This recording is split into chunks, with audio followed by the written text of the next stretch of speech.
ఎప్పట్లాగే ఆ ఉప్మా, దోశ ఇవే కాకుండా ఇలా కూడా ఒకసారి ట్రై చేయండి. పెసరబ్యాలను ఒక 50% ఉడకబెట్టుకొని పక్కన పెట్టేసుకోవాలి. ఇంకా పల్లీలను అయితే వేపుకొని పొడి పక్కన పెట్టేసుకోండి. ఇంకా పచ్చిమిర్చి, అల్లం వెల్లుల్లి పేస్ట్ని అయితే కచ్చాపచ్చగా పేస్ట్ చేసుకోవాలి.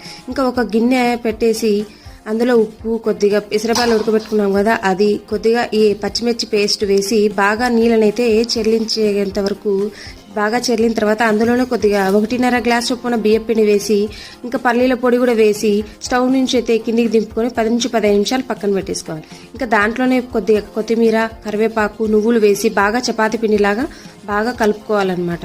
ఇంకా మనం చపాతీని ఇలా అయితే తిక్కుకుంటాము, అలాగే రేకుల కట్టెతో చపాతీలాగా తిక్కుకొని షేప్ కోసం అయితే నేను రైస్ కుక్కర్ మూతనైతే యూజ్ చేశాను అనమాట. ఇంకా పెనం బాగా కాలిన తర్వాత దీన్ని 2 వైపులా కాల్చుకుంటూ ఆయిల్ వేసుకుంటూ అయితే కాల్చుకొని తింటుంటే ఆహా అనేస్తారనమాట. దీని పేరేంటో మీరు కూడా ఒకసారి కామెంట్ చేయండి. నేనైతే బియ్యపు రొట్టె అంటాను. Please subscribe.